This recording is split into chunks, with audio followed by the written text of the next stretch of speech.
penghormatan dan Tuhan kepada Bapak Upati. Pangan saya, Pak Upati ngon tolong pangan saya.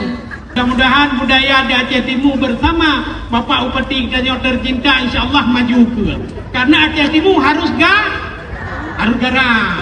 Sedangkan Pak Upati Pegahaba menurut tenang. Drone silakan. Menyahana tenang itu anjing Pegahaba menyahana tenang. Anjing Pegahaba. Pegah.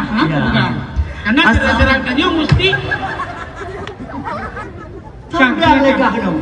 Pak Upati. Pak Upati undang. Pak Upati yang tahu.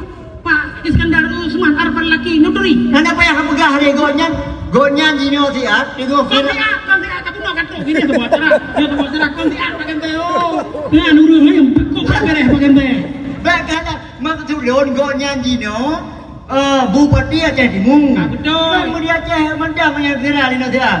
Itu viral seluruh dunia dan gonyan jino luar biasa. Betul. Hei mudah melewat pada dia mendang ngedukang becak umat. Kok hal kerja dengan gedang ngedukang becak? Masyarakat Aceh Timur nyocap itu dipilih.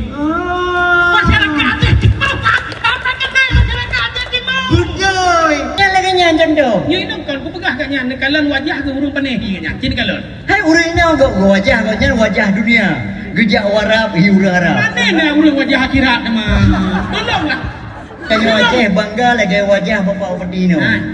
Jadi Pak Upatinya tak kalon kena kerajaan Usman Nyan Jamun di Turki. Nah kalau wajah kanyan mirip-mirip kan? Yang kemakanya wajah dunia yang kalian. Ya lagi nyampe lagi wajah drone nu.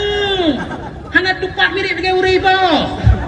Menyahin orang Aceh Timur haitung nu bagian saya haitung. Bangai pina Pak Dron dengut pina. Hah? Pegah juga.